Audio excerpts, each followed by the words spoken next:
There's something haunting about the silence of an ancient temple, the way the air hums with echoes of prayers uttered centuries ago, the way the cracked stones seem to pulse with stories just beyond our grasp. These aren't just ruins, they're time capsules, preserving the final fragments of belief systems that once shaped entire civilizations. Picture this: you're standing in the shadow of a towering structure, its carvings worn smooth by wind and rain, yet still hinting at rituals so sacred, so intimate, they were meant to bridge the gap between mortals and the divine.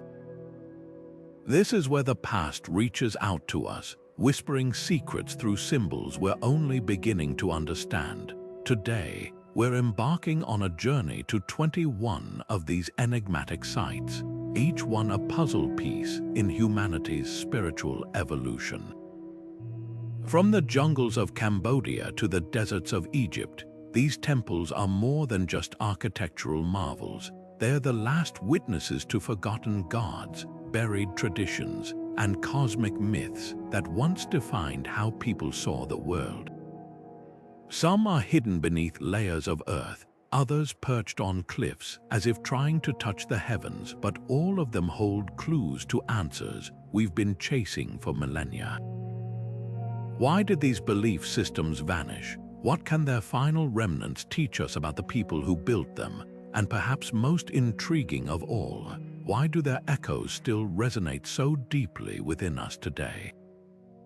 This isn't just a tour of crumbling stones. It's a detective story, a quest to decode the spiritual DNA of our ancestors.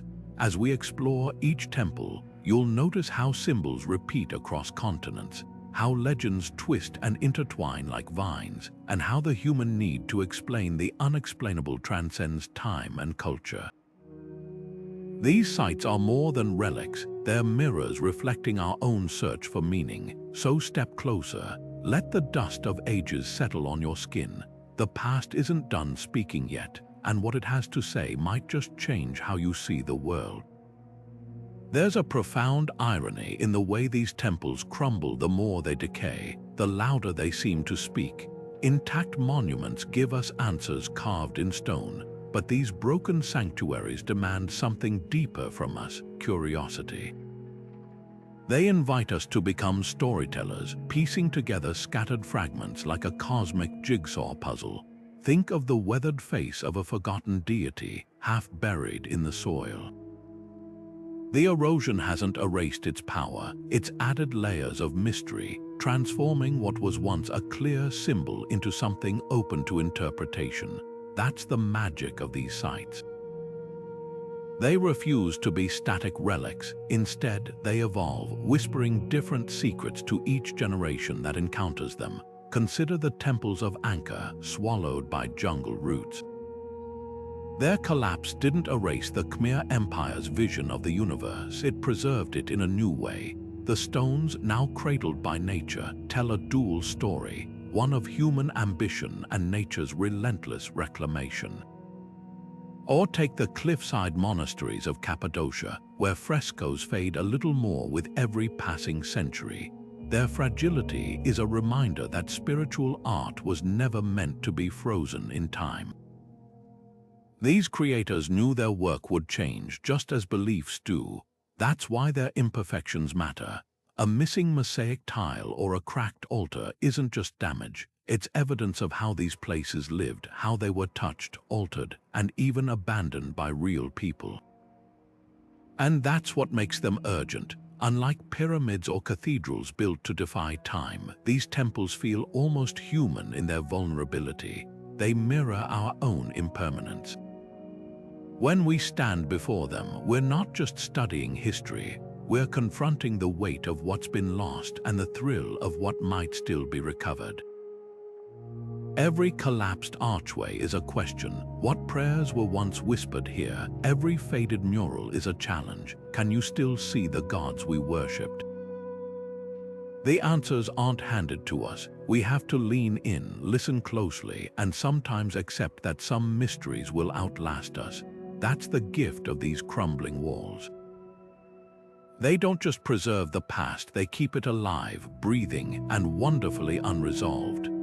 There's a moment in the dense jungles of Cambodia when the sunlight breaks through the canopy just right, illuminating the ancient stones of Angkor Wat, and suddenly the temple isn't just a ruin. It's a living testament to a civilization that saw the universe as a grand, swirling dance of gods and mortals. The air here feels different, thick with the weight of centuries. You can almost hear the whispers of priests chanting, the rustle of silk robes against stone, the rhythmic clang of ceremonial bells. But the most captivating details are the ones that time has tried to erase. Look closely at the bas-reliefs winding along the walls. Once, they told the story of the churning of the ocean of milk, a cosmic battle where gods and demons fought for immortality. Today, the figures are worn smooth, their expressions softened by rain and wind. Some are barely more than shadows, yet in their fading, they've become something even more powerful, a riddle. Scholars still argue over the finer details. Was this panel meant to depict a specific ritual, or was it a metaphor for the cycle of creation and destruction? The lines between Hinduism and Buddhism blur here, reflecting how seamlessly the Khmer Empire wove these traditions together. Local villagers will tell you the temple isn't just a relic, it's a guardian. They speak of Nikta, spirits who dwell in the stones, warning those who might disrespect the sacred space. There's a reason some corridors remain unexplored, their entrances choked with roots.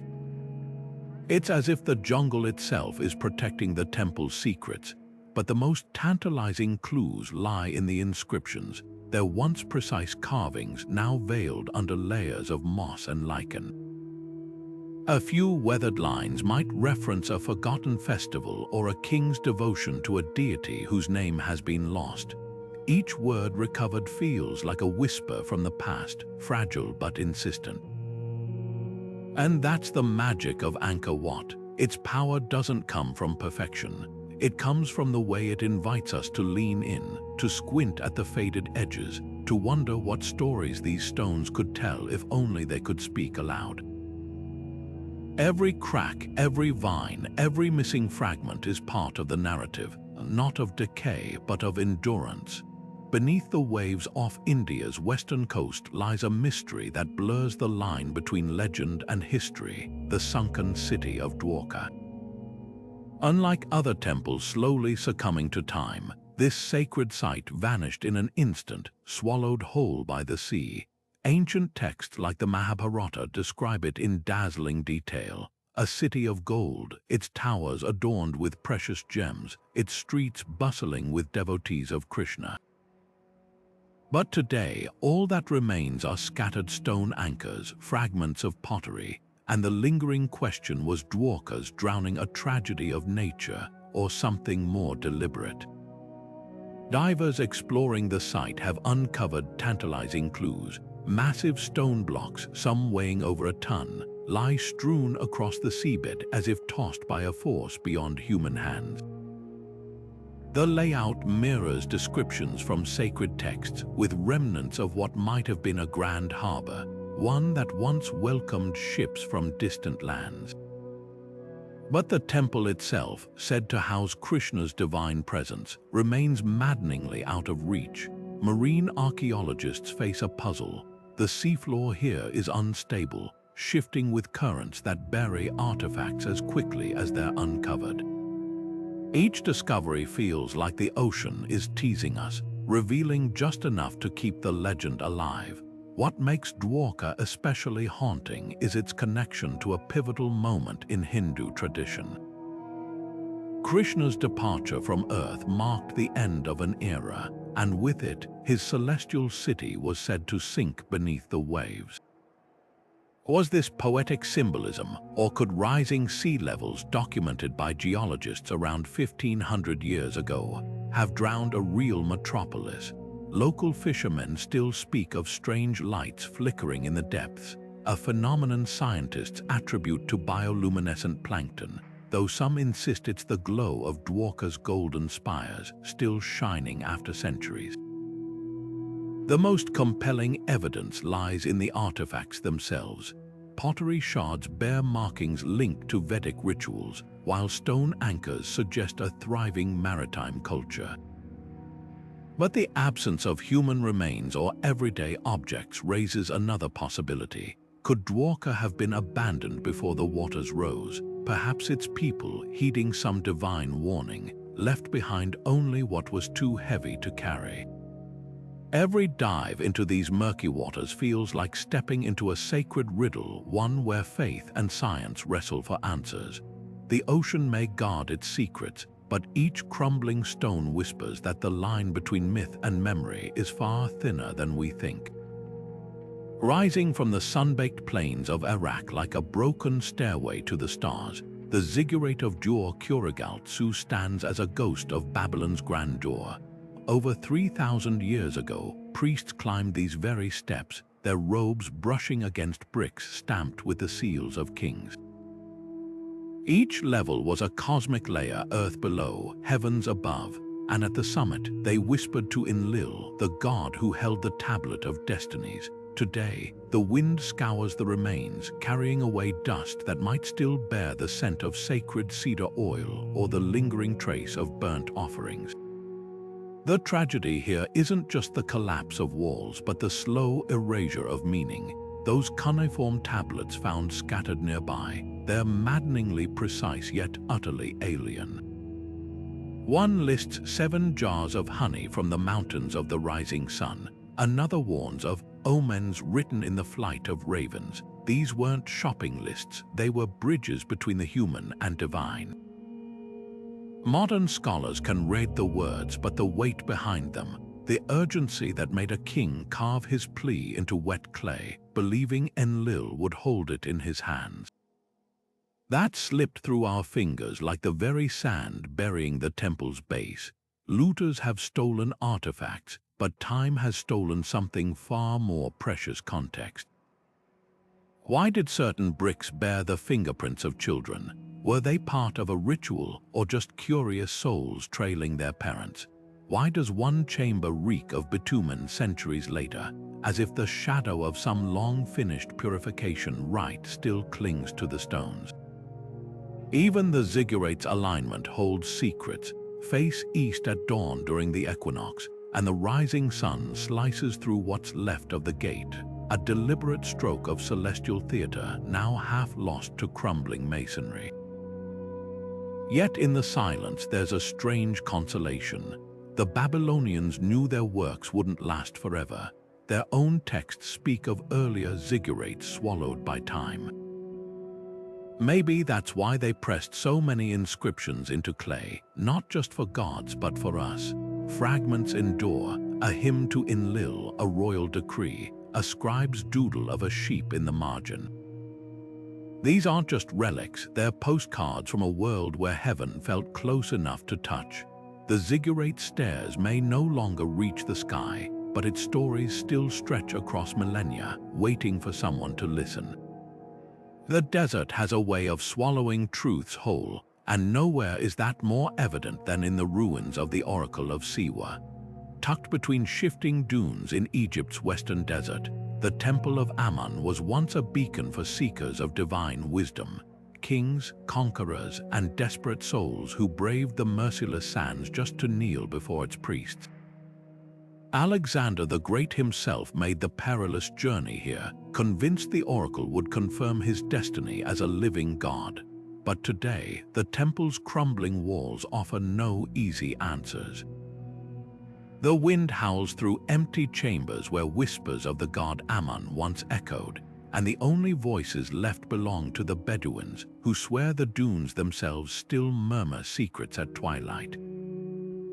What makes Seawha so haunting isn't just its isolation, it's the eerie precision of its mysteries. The walls are carved with scenes of priests holding strange cups, their eyes wide and unfocused, while temple texts allude to the bread of visions. Scholars suspect these were references to hallucinogenic brews concocted from local plants like the silphium that once thrived here. Imagine the scene: a seeker, parched from days in the desert, drinking a potion that blurred the line between reality and revelation. The priest's questions would have been carefully crafted, their delivery timed to the visitor's heightened state. Was this divine communion or ancient performance art? The difference might not have mattered to those who left Seawha convinced they'd touched the divine, yet the oracle's true genius might lie in its setting. The journey to Seawha was a trial in itself, a test of faith through scorching days and freezing nights. By the time pilgrims reached the temple, exhaustion and isolation would have primed them for transformation. Even the architecture played a role. Narrow passageways funneled visitors into a chamber where the priest, backlit by flickering torchlight, would seem to materialize from shadow. The effect was theater, yes, but theater with a purpose. In a world where gods felt as real as the sand underfoot, Seawha's rituals weren't deception. They were a language, a way to translate the ineffable into something a human mind could grasp. The Bedouins tell of a final priest who, as the temple fell into disuse, sealed the innermost sanctuary with a curse. Whether truth or legend, the result is the same. The heart of Seawha remains stubbornly silent. Modern excavations have uncovered snippets: a clay tablet describing a voice like thunder, a child's toy hidden beneath a floor stone, but the oracle's core techniques died with its keepers. Perhaps that's fitting. Some truths aren't meant to be unearthed. The sand guards them jealously, letting us glimpse just enough to keep us wondering. After all, the greatest oracles know this. It's the questions, not the answers, that truly shape a destiny. Göbekli Tepe doesn't just defy expectations, it shatters them. Buried beneath the dusty hills of southeastern Turkey, this sprawling complex of stone circles predates the pyramids by a staggering 7,000 years. But what's truly unsettling isn't its age, it's the deliberate way it was hidden. Layer upon layer of earth was hauled to conceal these towering T-shaped pillars, as if the builders were desperate to erase them from memory.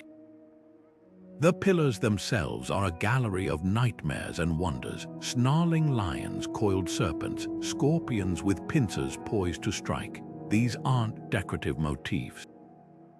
They're warnings, or perhaps invocations, a menagerie of spirits frozen in stone, guarding secrets we've only begun to decipher. What's missing speaks as loudly as what remains. No traces of settlements, no cooking fires, no graves. This wasn't a place where people lived. It was where they came to confront something beyond the mundane. The precision of the carvings, each creature's muscles taut, every feather meticulously rendered, suggests artisans working under the grip of a powerful belief. Yet the most haunting detail: the site was abandoned while still in use.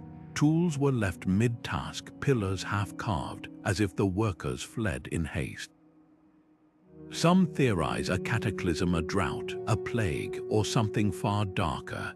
Others whisper of a ritual gone wrong, a taboo so severe the only remedy was to bury the evidence under tons of soil.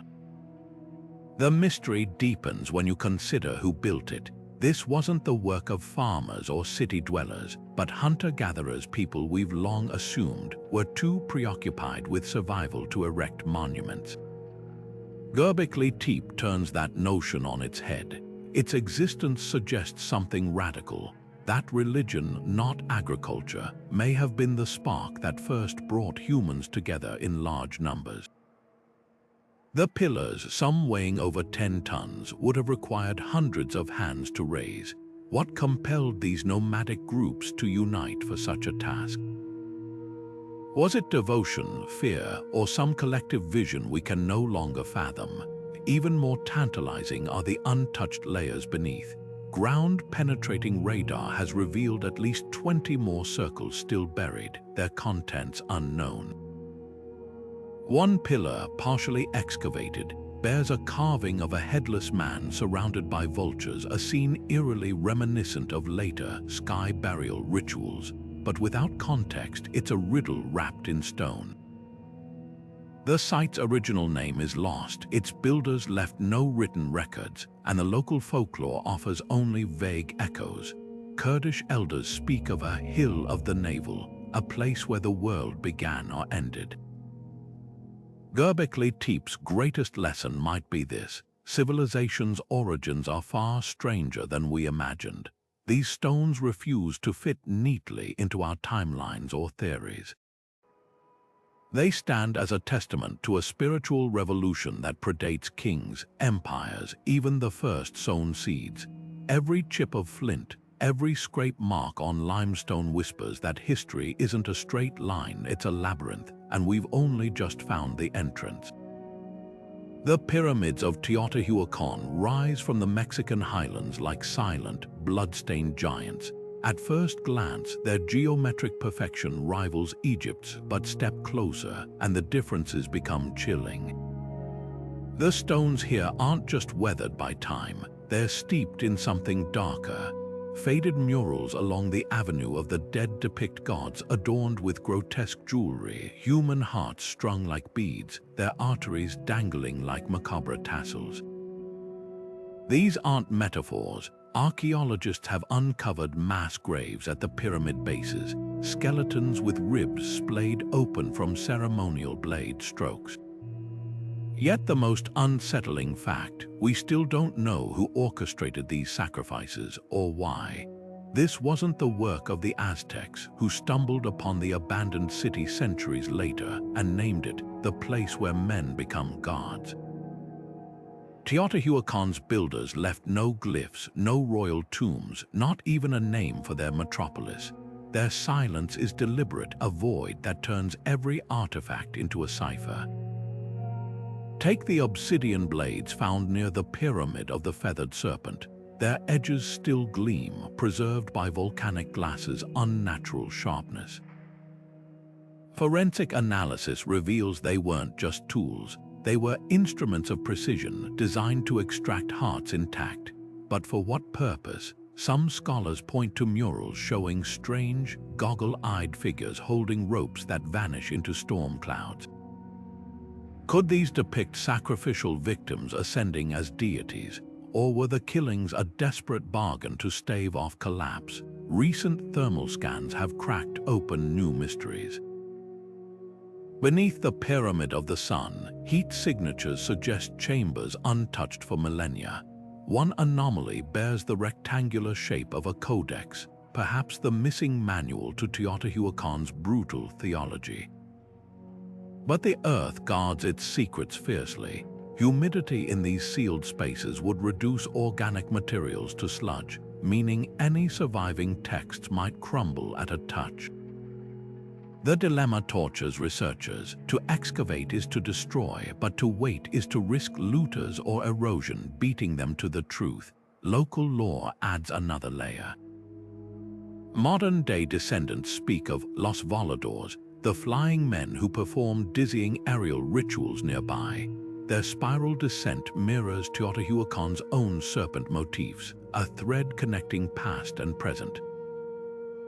But the darkest stories whisper of nights when the pyramids seem to hum, a vibration felt in the bones. Scientists attribute it to subterranean water flow, yet for those who have stood there at dusk, the explanation feels inadequate.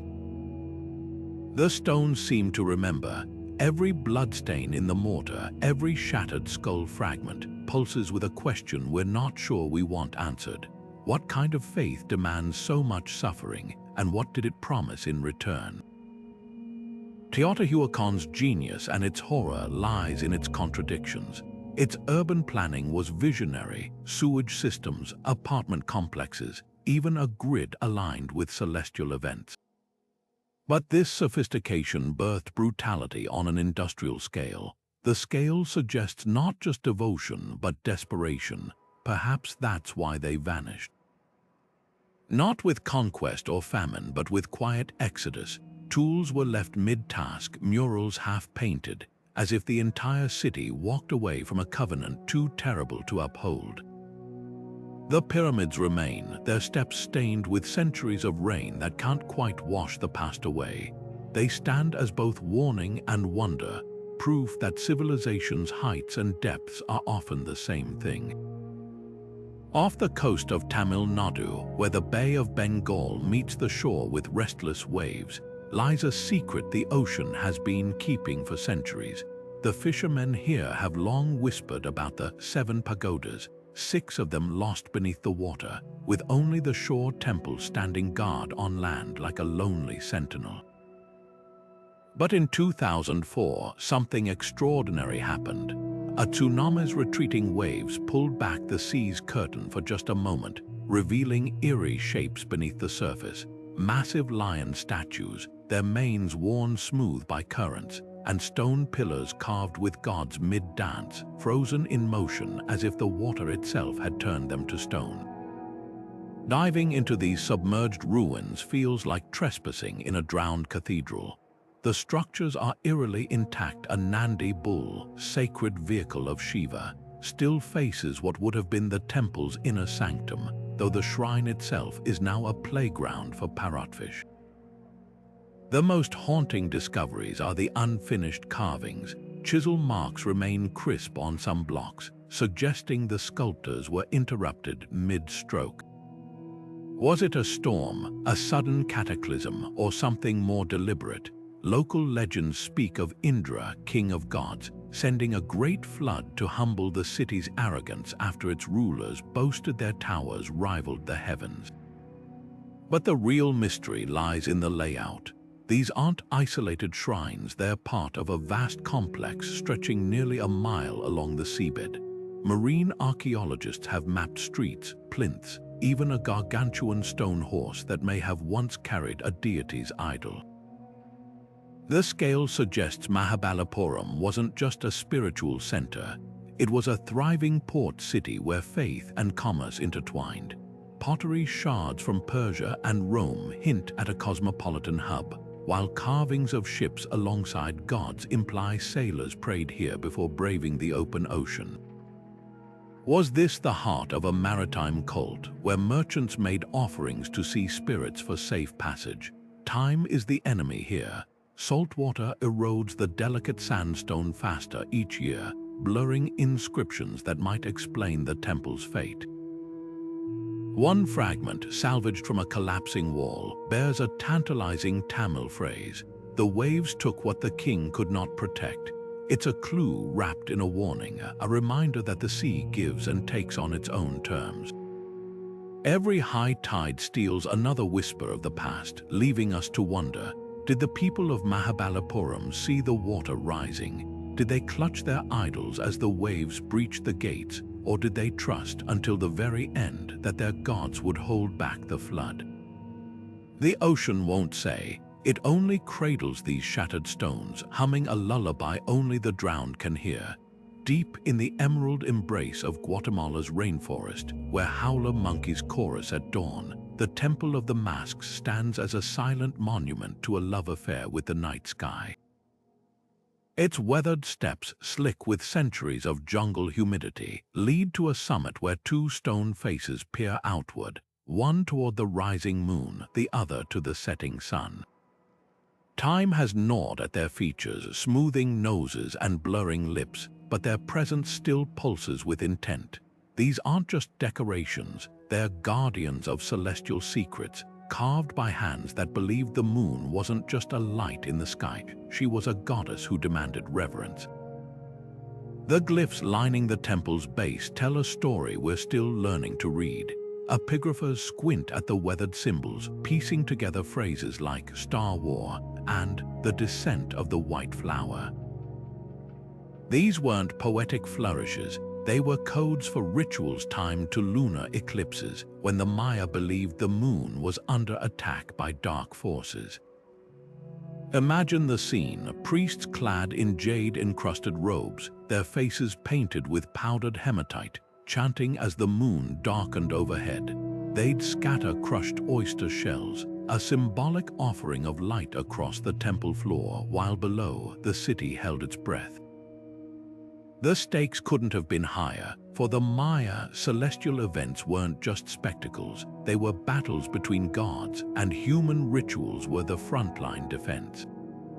Yet the most haunting clue lies in the temple's final moments. Archaeologists found a cache near the altar: jade beads, spiny oyster shells from distant coasts, even a stingray spine once used for royal bloodletting. These weren't casually discarded. They were arranged in a careful pattern, then abandoned mid-ceremony. No signs of violence, no evidence of conquest, just a sacred hoard left behind like a love letter to a departing deity. The prevailing theory points to drought. Tree rings confirm the region suffered decades of punishing dryness around the 9th century. But the temple's farewell offering suggests something more profound than desperation. It feels like an apology, a plea, a final attempt to say, we did our best. What chills the bones isn't just the abandonment, it's the timing. Tikal was at its zenith when the exodus began. The temple's murals show processions of nobles in resplendent Quetzal feather headdresses, astronomers tracking Venus with uncanny precision, merchants trading cacao from as far away as Teotihuacan. This wasn't a society in decline, it was one choosing to walk away from its own masterpiece. Perhaps the priests, reading the stars and the failing crops, realized their rituals were no longer enough. Or perhaps the moon goddess herself, in their eyes, had turned her face away. Now, when the fog curls around the temple at dawn, the mask seemed to shift expression: grief in one angle, defiance in another. The rainforest has reclaimed the plazas where thousands once gathered, but the stones remember. They whisper of a people who built a civilization to touch the heavens, only to learn that even gods can be fickle. And in that lesson, there's a humbling truth. Sometimes the greatest act of faith isn't in staying, but in knowing when to let go. The desert winds still carry the ghost of frankincense through Palmyra's ruins, though the temple where it once burned is gone. For nearly 2,000 years, the Temple of Bel stood untouched by time, a shimmering mirage of columns and archways where Roman soldiers bowed beside Babylonian priests. Here, gods weren't rivals, they were neighbors. Bel shared his altar with the sun god Yahibol and the moon goddess Aglibol, their names etched in stone alongside Latin dedications to Jupiter. This was more than architectural fusion. It was a spiritual crossroads where caravans didn't just trade spices and silk, but prayers. A receipt found in the sands records payment for 3 jars of oil for the mystery rites of Bel, signed by a merchant from distant Petra. What secrets did those rituals hold? We'll never know. In 2015, explosives reduced the temple to rubble in minutes, erasing what centuries had preserved. Satellites now map the outlines of the vanished sanctuary, revealing eerie precision in its alignment. The courtyard stones formed a perfect mirror of the constellation Taurus Bel's celestial counterpart. At dawn on the spring equinox, sunlight would pierce the temple's eastern gate, illuminating a now-lost golden statue of the god. But the true genius of Palmyra wasn't just astronomy, it was adaptability. When Roman emperors demanded worship, the priests simply added their names to invocations. When Persian conquerors arrived, new carvings appeared honoring Ahura Mazda. This was a faith built on survival through synthesis, until ideology deemed such flexibility a crime. The greatest tragedy lies in what wasn't documented. A handful of invoices mention the veiled dance and the bread of the gods table, tantalizing fragments of ceremonies that united desert nomads, Greek philosophers, and Persian nobles. Even the temple's destruction followed an ancient script. ISIS militants filmed themselves reenacting the very myth they sought to erase, the smiting of Bel by a rival deity. In their zeal to purge false idols, they became actors in a story far older than their own creed. Yet Palmyra refuses to die completely. Syrian archaeologists risked their lives smuggling out artifacts, including a 1st century ledger listing temple expenses. One entry details payment to a sculptor for repairing the smile of a glibble, proof that even gods needed upkeep. Another describes a feast for 300 pilgrims, their names a roll call of lost cultures, Nabateans, Armenians, Arab tribes. These scraps suggest a truth more powerful than bombs. Belief can't be fully erased when it's woven into the fabric of human connection. The stones may be shattered, but the ledger's final line endures like a whisper, all accounts settled, the god is pleased. Perched on a cliff so sheer it seems to defy gravity, the Tiger's Nest Monastery isn't just a place, it's a leap of faith. To reach its dizzying heights, pilgrims cling to rope ladders that sway over a 2,000-foot drop, their hands brushing against rock worn smooth by centuries of desperate grips.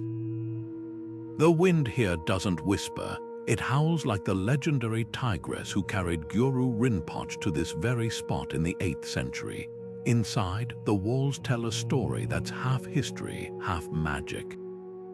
Faded Thangka paintings show robed figures suspended mid-air, their bodies glowing with an inner light. Locals swear these aren't metaphors, they're records, proof that enlightenment isn't just an idea, but a force strong enough to bend gravity itself. What's most striking isn't the monastery's isolation, but its stubborn refusal to fall. Earthquakes in 2011 shattered entire wings, sending priceless murals tumbling into the valley below. Yet the core structure clung to the cliff, as if held by invisible hands. The repairs tell their own tale. New beams lashed to ancient timber, fresh prayer flags tied over cracks that resemble lightning bolts. Every patchwork fix feels like a dialogue between the mortal and the divine, a nod to the belief that taxing isn't maintained by human hands alone. Monks speak of nights when the scent of juniper incense fills the air, though no one is seen lighting it. They say the mountain itself prays here. The real mystery lies in the frescoes that survived. Some depict intricate mandalas, their geometric precision still razor-sharp despite the elements. But others, there's something else entirely. Layers of pigment conceal hidden text, Tibetan syllables woven into lotus petals, coiled along the spines of painted dragons. Scholars debate whether these are tantric mantras, designed to trigger enlightenment in those who gaze upon them. The theory isn't as far-fetched as it sounds. Himalayan spiritual traditions have long used visual codes as meditation tools, embedding sacred sounds in art so subtle, the conscious mind misses them while the soul absorbs their vibration. Modern pilgrims come with smartphones and selfie sticks, yet the mountain strips away pretenses. The final ascent requires traversing a bridge made of nothing but knotted ropes, each step a surrender to the void below. Many break down weeping mid-crossing, not from fear, but from the overwhelming sense that something or someone is watching. The monks nod knowingly, they've seen it before. Taxing doesn't just test the body, it unravels the ego layer by layer. Those who make it to the inner sanctum often describe the same phenomenon, a silence so deep it rings like a bell, and the uncanny feeling that the fresco's eyes are following them. Perhaps the monastery's greatest lesson is written in its very stones. The cracks aren't flaws, they're part of the design. Each quake-scarred wall, each faded mural whispers the same truth. Enlightenment isn't about perfection. It's about holding fast to the cliff's edge, trusting that even in brokenness, there's a light that won't let go. The wind may steal your prayers, but the mountain keeps them. And sometimes, if you're very still, you'll feel the echo of wings against the rock, not falling, but rising. Descending into Chand Bayori feels like stepping into the throat of the earth, each of its 3,500 steps a vertebra in some ancient, sinewy beast.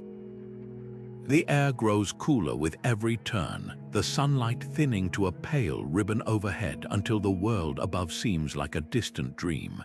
But this wasn't just a well, it was a temple turned inside out, a sacred inversion where worshippers didn't climb toward the heavens, they walked down to meet the goddess in her liquid form.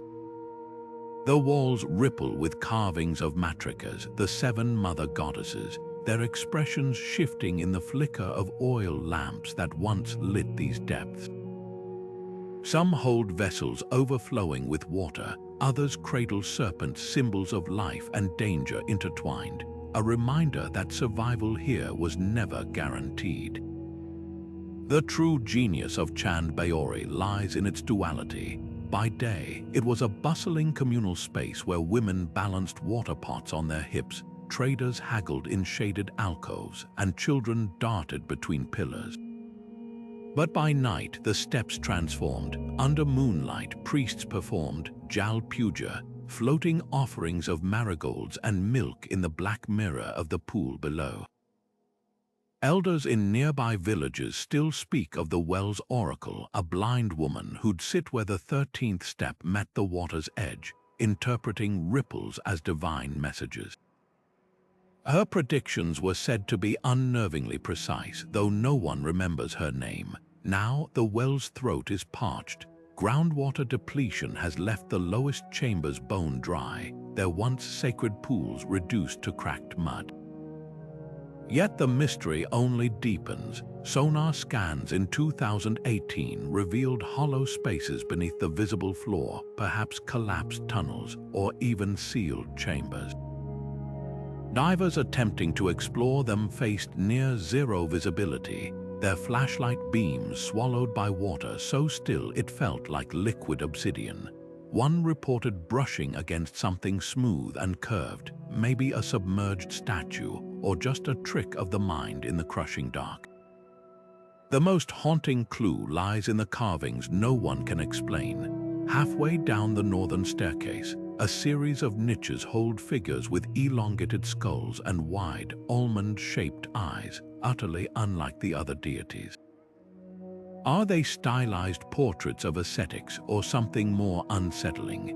Local folklore warns of the Panihari, water spirits who drag the careless into the depths. But the real ghosts here are the echoes. Stand perfectly still at dawn when the wind funnels down the steps, and you might catch it a faint, rhythmic clanging like distant temple bells. Engineers insist it's just metal grates vibrating in the breeze. The old women who sweep the steps at sunrise disagree. They say it's the sound of anklets, dancing on feet that haven't touched dry land in centuries. Chand Baori's steps were designed to disorient. The symmetry is flawless until suddenly it isn't, a deliberate trick to make visitors lose count, to humble them before they reach the water. Maybe that's the lesson etched into these stones. Civilization isn't built on conquest, but on collaboration with forces far older than ourselves. The goddess who lived here wasn't just worshipped, she was bargained with, feared, and above all, needed. Now, as the water retreats, the well's true purpose emerges, not as a relic but as a mirror. Its dry bed reflects our own thirst, not just for water, but for the stories we've allowed to evaporate. The shadows at the bottom aren't empty, they're waiting. The dome of El Caracol doesn't just crumble, it dissolves like sugar in rain. Its limestone curves once sharp enough to slice the night sky into perfect segments. From a distance, the observatory looks like a child's top frozen mid-spin, its staircase coiling upward in a perfect mimicry of a snail's shell. But step inside, and the genius of the Maya reveals itself. That spiral isn't just architectural flair, it's a celestial timepiece. On the spring equinox, a narrow slit in the western wall frames Venus at its brightest, casting a dagger of light that creeps along the inner wall until it pierces a carved serpent's eye. The effect is no accident. For the Maya, Venus wasn't just a planet. It was Kukulkan's herald, a cosmic alarm bell signaling when to plant, when to marry, and most chillingly, when to wage war. Acoustic magic lingers in these ruins. Whisper against the base of the staircase, and your voice climbs the walls like smoke, emerging at the dome's apex as a booming echo. Archaeologists debate whether this was intentional, a way for priests to simulate the god's voice, or just a happy accident of physics, but the evidence leans toward design. A series of strategically placed niches along the stairs act as sound chambers, each one tuned to amplify specific frequencies. The effect would have been uncanny. A single chant bounced and distorted through stone, transforming into a chorus of unearthly harmonics. Imagine standing in the plaza below as the priest's invocation tumbled down from the heavens, warped beyond human cadence. Was this the moment the crowd truly believed the god had spoken? Time hasn't been kind to the star maps. Faint red pigment clings to crevices where astronomers once charted Venus's 8-year cycle, but the details have bled away. What remains are tantalizing fragments, a cluster of dots that might depict the Pleiades, a zigzag resembling the ecliptic path. The Maya didn't just track celestial bodies, they wove them into a living calendar where every alignment held meaning. A recently uncovered codex fragment suggests El Caracol's priests could predict lunar eclipses down to the hour. Their calculations so precise modern astronomers still can't replicate them without computers. The greatest mystery isn't in the structure, but in its abandonment. Unlike other temples razed by conquest, El Caracol was left intact, almost as if its keepers expected to return. A single artifact hints at why: a jade-inlaid mirror found on the observation deck, its surface deliberately cracked. For the Maya, mirrors weren't vanity tools, they were portals to the spirit world, used to capture celestial reflections. Had the priests shattered theirs in defiance, denying some terrible vision? Or was it an act of reverence, closing the door between realms so no one else could misuse it? Now, when the wind rushes through El Caracol's hollows, it doesn't just whistle, it hums. Scientists attribute it to the staircase's unique geometry, but local guides swear the tone changes when Venus is near. Maybe they're not wrong. The stones remember their purpose, even if we've forgotten how to listen. The stars these priests tracked still glide across the sky, their paths unchanged. What's lost isn't the cosmos's language, but our fluency in it. El Caracol stands as a cipher, not just of an ancient science, but of the moment humanity turned its gaze from the heavens and forgot how to hear the gods in the wind. The scent of burnt palm leaves still clings to the soil of Nalanda, 8 centuries after the fire. Walk these ruins today, and you'll tread on more than broken bricks. You're stepping across the ashes of the world's first residential university, where 9 million manuscripts once turned sunlight into gold. The library alone was a 9-story pyramid of wisdom, its shelves groaning under the weight of texts on astronomy, alchemy, and the art of debate. Students from Tibet, China, and Persia slept in dormitories built around courtyards where the air hummed with a dozen languages, all united by a single pursuit: knowledge as enlightenment. But what truly set Nalanda apart wasn't its scale, it was its radical openness. Here, Hindu Vedas were studied alongside Buddhist sutras, and Jain scholars debated Greek logic with professors who believed truth could only emerge through collision. The excavations reveal fragments of an intellectual revolution. A half-melted bronze astrolabe suggests rooftop observatories tracked planets with precision. A shard of pottery bears the inscription, "Does the flame have a shadow?" Likely a koan from a logic class. Most haunting are the palm leaf scraps salvaged from the edges of the inferno. One, carbon dated to just days before the destruction, contains a single line: The monk who memorizes without understanding builds a prison of words. It's a whisper of Nalanda's pedagogical genius. Education wasn't about rote learning, but about dismantling assumptions. Local folklore adds eerie layers to the historical record. Villagers speak of an underground library sealed during the invasion, its entrance lost beneath the roots of a peepal tree. Ground-penetrating radar has indeed detected hollow chambers beneath the main stupa, but the soil's instability makes excavation perilous. What might lie there? Perhaps the fabled blue annals, said to contain medical knowledge so advanced surgeons could remove cataracts with needle-thin instruments. Or maybe the lost commentaries of Aryadva, who argued that even the Buddha's teachings must withstand reason's scalpel. The real tragedy isn't just the burned books, it's the severed thread of a tradition that saw no conflict between faith and inquiry. Nalanda's scholars mapped the mind's contours with the same rigor they applied to the stars, viewing meditation and mathematics as two paths up the same mountain. Today, as digital archives promise immortality for knowledge, these ruins stand as a sobering counterpoint. Fire isn't the only thing that erases wisdom. Neglect does, dogmatism does, the slow forgetting of questions we once dared to ask does. The patches of soot staining Nalanda's bricks aren't just scars, they're shadows of flames still licking at the edges of every library, every hard-won truth. The university's last lesson might be this: knowledge is never truly safe. It must be guarded, but also shared, preserved, but also challenged. Otherwise, even the greatest libraries are just kindling, waiting for a spark.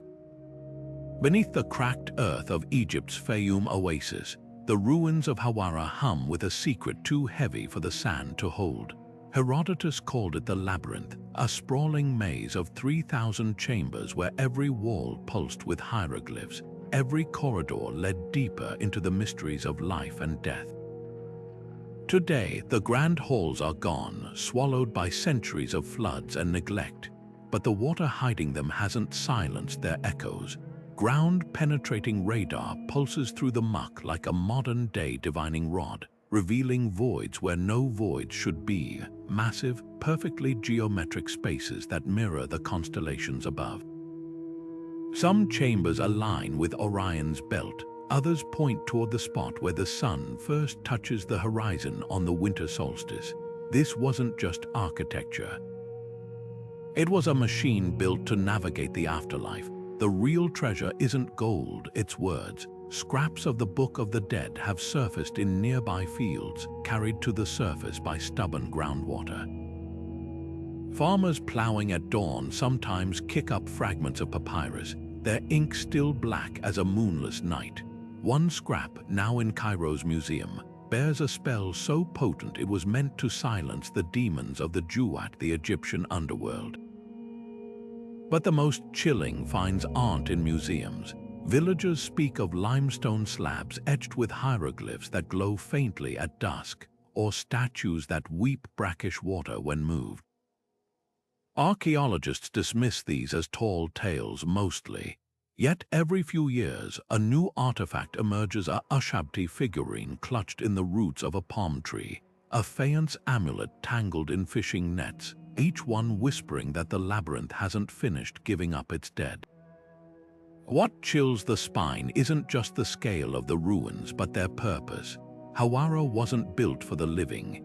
Its narrow, twisting passages mirror the perilous journey described in the Book of the Dead, where souls face trials of fire, darkness, and judgment. Priests may have guided initiates through reenactments here, their chants bouncing off walls painted with monstrous guardians. A recently uncovered relief shows a figure, perhaps a high priest holding a torch before a doorway shaped like a gaping mouth. The inscription above it reads, "The coward turns back here, the worthy tastes eternity." But the labyrinth guards its secrets jealously. The water table rises yearly, turning excavation into a race against time. Pumping systems fail, tunnels collapse, and cameras lowered into boreholes capture only murky glimpses, a painted eye staring back through the silt, a flash of gold swallowed by the dark. Some scholars believe the heart of the complex remains intact, its corridors still lined with the complete, unbroken text of the Book of the Dead, a sacred script that could rewrite our understanding of Egyptian eschatology. Others warn that the water isn't just a barrier, it's a preservative. Disturb the balance and those precious papyri could dissolve like sugar in tea. The mud holds more than artifacts, it remembers rituals. Soil analysis reveals traces of myrrh and natron in precise patterns, suggesting processional routes where priests carried offerings. A child's sandal, perfectly preserved in the anaerobic sludge, bears a hastily scrawled prayer on the sole, likely a parent's desperate plea for protection. Even the water itself carries clues. Chemical signatures hint at long-dissolved libations, wine, milk, maybe even the bitter tang of poppy tears, poured to dull the terror of those about to face the symbolic underworld. Hawara's greatest lesson might be its defiance. The labyrinth wasn't meant to last forever. Unlike pyramids built to defy time, this was a living, breathing theater of the soul, a place where walls could collapse and be rebuilt, where texts were updated as beliefs evolved. The very fragility of its mud-brick construction suggests the Egyptians understood something profound. The journey to the afterlife wasn't set in stone. It shifted like the Nile's course, twisted like these flooded corridors, and perhaps, just perhaps, still continues somewhere beneath our feet, where the water whispers in a language only the dead can fully understand. The wind howling through Great Zimbabwe's granite ruins doesn't just whistle, it moans, a sound so uncanny it's easy to understand why Portuguese traders once swore the stones themselves were haunted. This wasn't just a city, it was a celestial instrument. The conical tower, still standing after 7 centuries, catches the first rays of the summer solstice with geometric precision, its shadow stretching like a sundial's needle across the courtyard. But the god who demanded such perfect alignment, their name is dust. All that remains are whispers of gold-covered idols, described in colonial ledgers as figures with eyes of sapphire, looted so thoroughly not a single fragment survives. The silence is deafening. What's left speaks in riddles. 8 soapstone birds perch atop monolithic pillars, their beaks curved as if frozen mid-cry. Archaeologists call them symbols of royal authority, but their wings tell a different story, each feather meticulously carved to mirror the African fish eagle, a creature so sacred its appearance was considered a divine omen. Local elders, when pressed, murmur about heaven messengers, yet refuse to elaborate. The taboo feels deliberate, as if some truths are too heavy for words. Perhaps they're right. The ground here is littered with shards of ritual pottery, their zigzag patterns matching cave paintings found miles away, a trail of breadcrumbs leading back to a faith that vanished into thin air. The real mystery isn't just the absence of idols, but the emptiness where devotion once thrived. Great Zimbabwe's golden age coincided with a climatic sweet spot, rain so reliable the earth yielded maize and millet with little effort. Then the skies turned stingy. Tree rings confirm a decades-long drought beginning around 1450, exactly when the city's grand gates were sealed from within. No invasion, no fire, just a slow exodus, as if the people had decided their gods no longer deserved tribute, or worse, that their gods had decided the people were no longer worthy. Yet the stones refused to surrender all their secrets. In 2019, radar scans revealed a hidden chamber beneath the tower's base, its entrance cleverly concealed by overlapping bricks. The government has barred excavation, citing cultural sensitivity, but the speculation is irresistible. Could it hold the missing idols buried by priests in a final act of defiance? Or perhaps something more unsettling, an empty vault, proof that the greatest treasures were never gold, but the stories we'll never hear. The wind picks up again, rippling through dry grass. Listen closely. That rhythmic rasp isn't just the breeze, it's the sound of granite breathing of a past that isn't past at all. The stupas of Taxila don't just crumble, they dissolve like sugar in monsoon rain. Their once vibrant friezes now just ghostly impressions on weathered stone. These domes weren't mere monuments, they were reliquaries cradling fragments of the Buddha's ashes alongside something far more elusive, the spiritual alchemy of Gandhara, where Greek sculptors chiseled the Enlightenment into Apollo's likeness. Walk their perimeter today, and your fingers brush against grooves worn smooth by countless pilgrims circling in devotion, their footsteps echoing a rhythm lost to time. But the real magic lies in what's barely legible. A single inscription near Dharmarajika Stupa mentioning a rain miracle, where monks supposedly parted storm clouds through sheer will. Was it metaphor, or could these ascetics truly command the skies? Local farmers still point to a peculiar weather pattern, sudden downpours that drench the ruins while leaving the surrounding fields dry, as if the stones themselves remember their sacred duty. Peer closer at the eroded carvings, and fragments of a forgotten narrative emerge. Here, a Greek-style Heracles stands guard as Vajrapani, the Buddha's protector, his club transformed into a thunderbolt. There, a vine scroll twists into the shape of the Bodhi tree, its leaves whispering of cultural cross-pollination. This wasn't just artistic borrowing, it was theological innovation. Gandharan artists didn't simply graft Greek aesthetics onto Buddhist themes. They reimagined Enlightenment itself through a Mediterranean lens, creating a visual language that stretched from the Punjab to Pompeii. Yet the most haunting details are the ones time hasn't erased. In a nearby cave network, smooth hollows mar the rock floor. Some say they're knee prints from years of meditation. Others claim they held ritual bowls for hallucinogenic concoctions.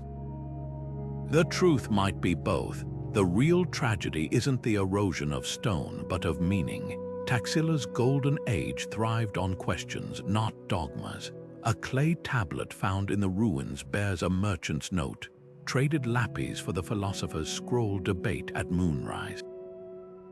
This was a place where Greek skeptics sparred with Buddhist logicians under the same stars, where the boundaries between schools blurred like ink on damp parchment. Now, as the last Jataka tales flake away into dust, we're left with a paradox. The more we uncover about Taxila, the more we realize how much of its essence was never written down. The stupas stand as sentinels to a dialogue that once spanned continents, a conversation interrupted, but not quite over. When the monsoon winds rush through their hollow chambers, it sounds suspiciously like laughter. The white temple of Uruk didn't fade, it melted, its alabaster facade dissolving into the Euphrates like honey in hot tea. What remains is a ghost of grandeur, mud brick tiers rising from the Mesopotamian plain, their edges blurred by centuries of wind and war. But climb those crumbling steps today, and you'll feel it, the whisper of something that once made kings tremble. This was the House of Inanna, goddess of love and war, where the sacred and the sensual collided in rituals so potent their true nature still eludes us. Cuneiform tablets sing of rooftop gardens dripping with vines, of priestesses robed in lapis lazuli, their voices weaving spells that could make the date palms tremble. Yet between the lines, the script taunts us with ambiguity. When a hymn speaks of the bed that shakes the earth, was it metaphor or meticulous stage direction? The temple's most tantalizing secret lies in its sacred marriage rites. Fragmentary texts describe a ruler ascending to the shrine summit, where he would, depending on which scholar you ask, symbolically or literally unite with Inanna's avatar. One broken tablet mentions a cup of the 7 powers being shared, while another alludes to the laughter that opens the underworld. Archaeologists have unearthed ivory figurines of embracing couples near the ziggurat's base, their faces worn smooth by reverent touches. Were these devotional objects ritual props or something more unsettling? The truth may be hiding in plain sight. Recent spectral imaging on a damaged cylinder seal revealed a startling scene. A priestess standing before a date palm, its trunk split open to reveal a glowing core. Botanists confirm the image matches a rare phenomenon where stressed palm trees exude luminous sap, a spectacle the ancients might have viewed as divine manifestation. What chills the bones isn't just the temple's decay, but its deliberate erasure. The alabaster panels that once clad its facade, described in texts as shaming the moon, were systematically pried off, their backs still bearing chisel marks from the looter's tools. Yet the real vandalism was linguistic. Later Babylonian scribes rewrote Inanna's myths, demoting her wild, capricious nature into the tamer Ishtar. A tablet found in the ruins' shadow contains a heartbreaking plea. "O Lady of the Storerooms, why have they made you a merchant?" It's as if the temple's physical collapse was preceded by a slow suffocation of meaning. Now, the river completes what conquerors began. Seasonal floods gnaw at the ziggurat's base, each tide carrying away flecks of plaster still stained with vermilion pigment, the color of Inanna's infamous temper. Local women sometimes gather these crimson crumbs, grinding them into paste for fertility charms. They're continuing a thread their ancestors would recognize, though the pattern is frayed. When the sunset strikes the ruins just right, the bricks seem to bleed light for a fleeting moment. It's enough to make you wonder if the goddess ever truly left, or if she's simply waiting, her laughter still echoing in the cracks between worlds. The ocean doesn't whisper around Nan Madol, it growls, its waves slamming against basalt columns so massive, their very existence defies logic. This isn't just a ruin, it's a riddle carved in stone. 92 artificial islands stretch across the lagoon, each one anchored by hexagonal logs of volcanic rock, some weighing as much as 50 tons. No wheels, no pulleys, no draft animals on these remote Pacific islands. So how did they move them? Local legends speak of magic, of twin sorcerers who summoned flying dragons to haul the stones through the air. Scientists scoff, but even they can't explain the precision of the fit. The logs locked together like a jigsaw puzzle, their edges so sharp you'd swear they were cut by lasers, not primitive tools. Step onto the central islet of Nan Dowers at low tide, and the stones seem almost alive. Salt water seeps through the cracks, creating eerie, geometric reflections that ripple across the walls like liquid silver. This was the heart of the Sordalor dynasty's power, a temple complex where priest-kings communed with ocean deities. The altars tell a grim story. Dark stains seep into the porous rock, their iron-rich residue confirming what oral histories hinted at. Ritual sacrifices of sea turtles, their shells cracked open to read the future in their veins. But the real mystery lies in the silence. No birds nest here, no crabs scuttle through the tidal channels. Even the wind feels muffled, as if the air itself is holding its breath. Modern divers have mapped the underwater foundations, revealing something even stranger. The coral rubble walls extend far deeper than expected, their bases studded with carved stone spheres, each one perfectly smooth, their purpose lost to time. Local fishermen refuse to cast nets near them, muttering about doorways that open at midnight. Their superstitions might not be unfounded. In 2018, a team using sonar detected odd cavities beneath the main platform, their shapes too symmetrical to be natural. One brave researcher freed Dove into the gloom, emerging minutes later with wide eyes and a single sentence: "There are stairs down there." The government swiftly banned further exploration, leaving the question unanswered: stairs to where? The most unsettling clue isn't in the ruins, but in the water itself. During certain moon phases, the lagoon's surface becomes unnaturally still, reflecting the stars with such clarity that the boundary between sky and sea dissolves. Elders call this phenomenon the path of the ancestors, a bridge between worlds. Scientists attribute it to a rare alignment of tides and bioluminescent plankton, but even the most skeptical admit the effect is uncanny. When the tide rises, it brings with it whispers of something older than the stones, a hum that vibrates in the bones rather than the ears. Instruments have picked up subsonic frequencies emanating from the submerged chambers, pulses that match the rhythm of a human heartbeat. Coincidence, maybe, but as the walls continue their slow surrender to the sea, one thing becomes clear: Nan Madol wasn't just built to impress the living.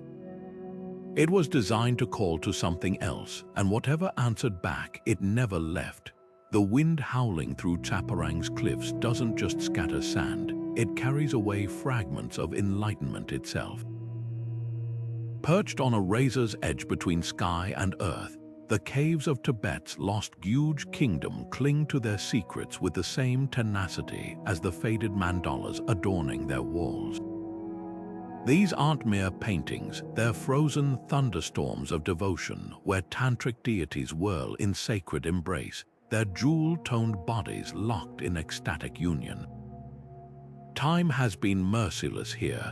What little remains of these intricate sand paintings clings to the stone like breath on a mirror, visible one moment, gone the next. Step into the dim glow of the moon cave, and the walls seem to pulse with residual energy. The mandalas here were never meant to last, created grain by grain from crushed lapis, malachite, and gold. They were rituals in motion, meditations given physical form. Monks would spend weeks painstakingly arranging each colored speck, only to sweep their masterpiece away in a final act of detachment. But a handful were preserved in pigment on these walls, possibly as teaching tools or cosmic maps. The most intact fragment shows Chakrasamvara, a wrathful deity, entwined with his consort in a dance that symbolizes the fusion of wisdom and compassion. The colors still vibrate where they haven't flaked away: crimson so deep it feels alive, turquoise that mirrors glacial lakes. Yet the lower half has crumbled into oblivion, leaving the divine couple's legs dissolved into the void. The real mystery isn't just their purpose, but their urgency. Infrared imaging has revealed layers upon layers of mandalas beneath the visible ones, each slightly offset, as if the artists were racing against some unseen clock. Local monks whisper of a great unraveling, a prophecy that the kingdom's spiritual knowledge would scatter like sand in the wind. They weren't wrong. When the huge kingdom fell in the 17th century, invaders defaced countless caves, scraping away deities' faces with deliberate brutality. But the erosion had already begun. The very materials meant to elevate these works, organic pigments mixed with yak milk and honey, made them delicious to time. Sunlight licks at the remaining fragments, digesting them molecule by molecule. What's most haunting isn't the loss, but the precision of what remains. In Cave of the Whispering Hands, a single panel survives intact, a mandala depicting the universe as a palace with 4 gates, each guarded by a specific emotion.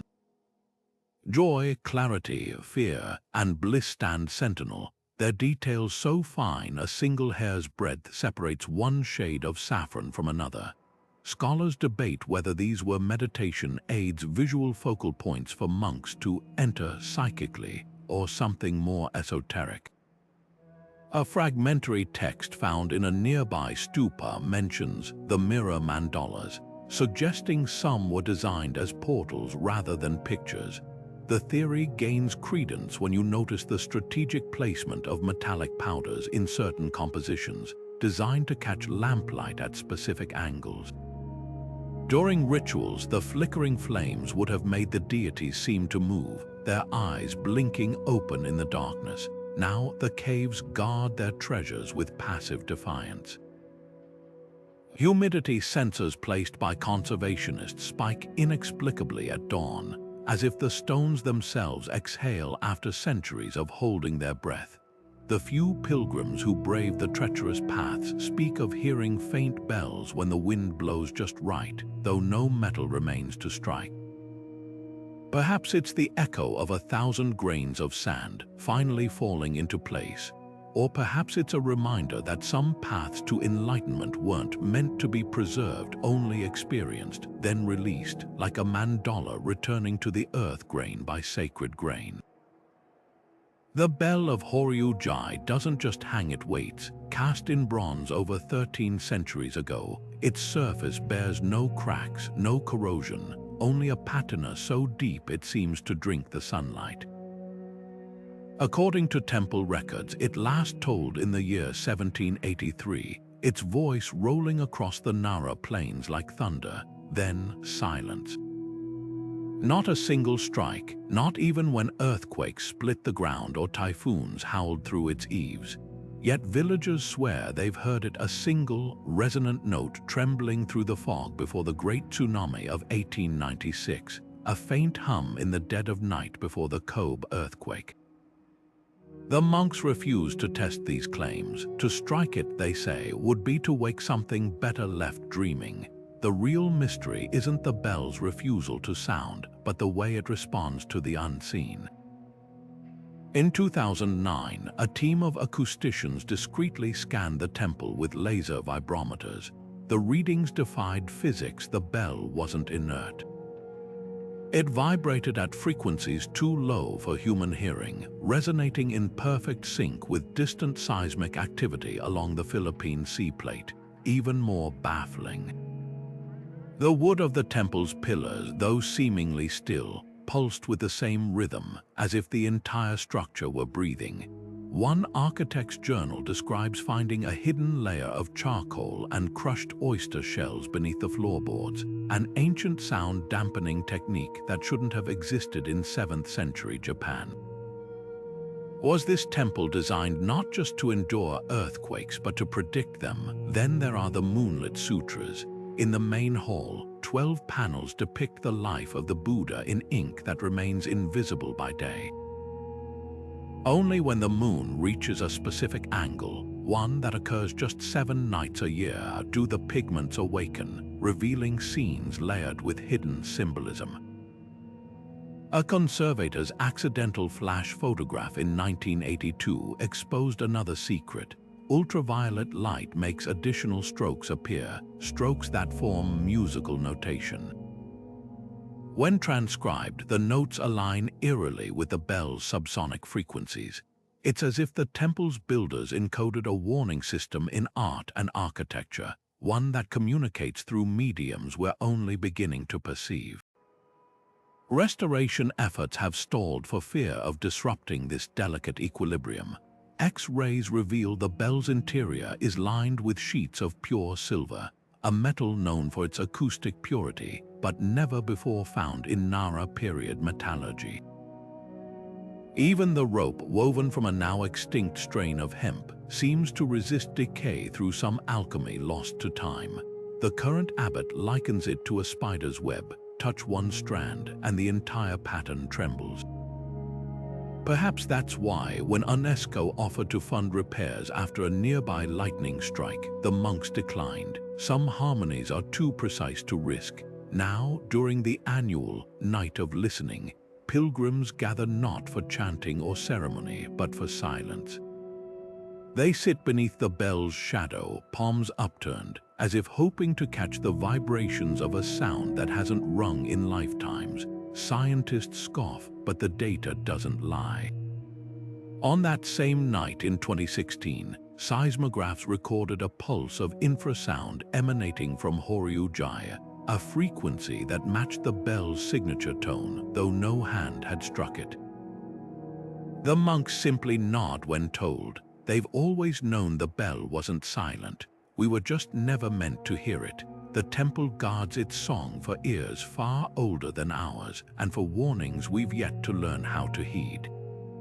The stones of Monte Alban remember the night sky differently.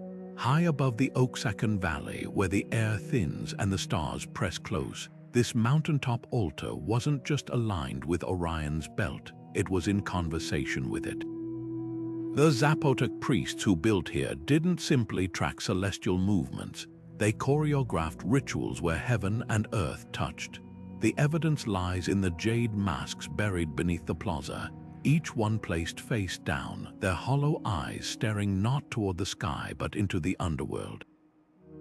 This inversion wasn't careless. For a culture that oriented entire cities by the stars, flipping the sacred was a deliberate act, a spiritual short circuit meant to bridge realms. Recent excavations have unearthed something even stranger, a cache of star-shaped obsidian blades, their edges still sharp enough to split light. Forensic analysis reveals microscopic traces of human blood and a resinous substance that might have been psilocybin-infused incense. Combine these with the disembodied masks and a chilling theory emerges. The star sacrifices described in colonial-era codices might have been literal not offerings to the stars, but ceremonies where priests became them. Imagine the scene, hallucinogenic smoke curling around the observatory, the Milky Way mirrored in the polished jade of an upturned mask, a blade flashing as it drew celestial patterns in flesh. The participant wouldn't just witness the cosmos, they'd bleed into it. The temple's final glyph deepens the mystery, carved into a lintel that now leans precariously over the northern platform. It shows a stepped doorway sealed shut. Most archaeologists read it as a metaphorical end of an era, but the chemical analysis tells a darker story. The stone around the glyph bears scorch marks inconsistent with natural fire, and the residue contains traces of mercury sulfide, a substance the Zapotec associated with portals to the underworld. Was this a warning, a last attempt to contain something unleashed during those star rituals? Local Mixtec elders still avoid the site after sundown, speaking of cold spots that move against the wind and a faint drumming that echoes from empty chambers. What's most unsettling isn't the silence of the ruins, but the precision of their abandonment.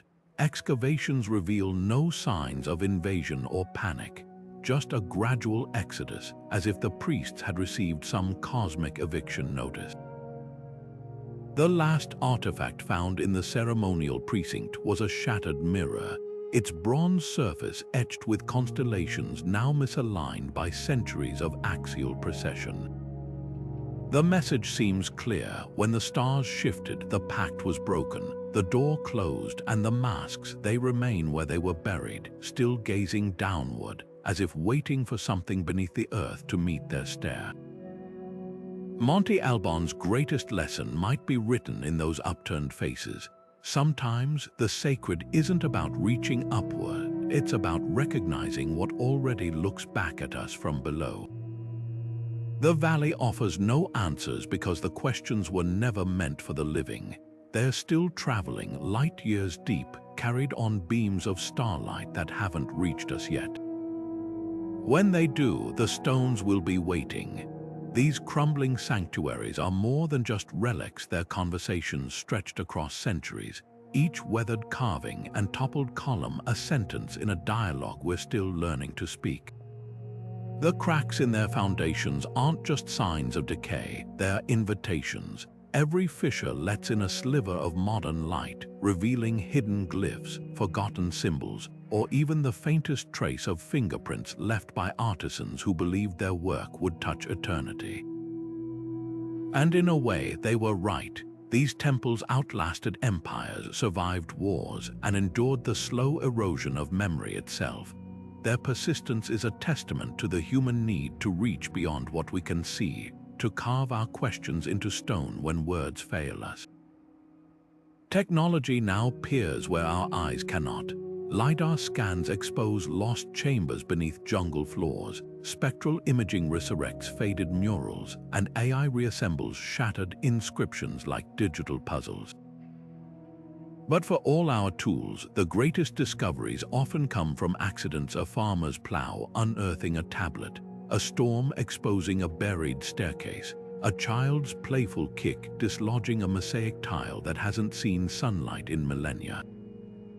There's poetry in that. These sites refuse to surrender their secrets on demand. They choose their moments, revealing truths only when we're ready to receive them.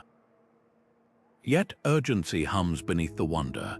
Rising seas gnaw at Dwarka's submerged walls, looters chip away at great Zimbabwe's soapstone birds, and even the sheltered frescoes of Taparang flake into dust faster than conservators can stabilize them.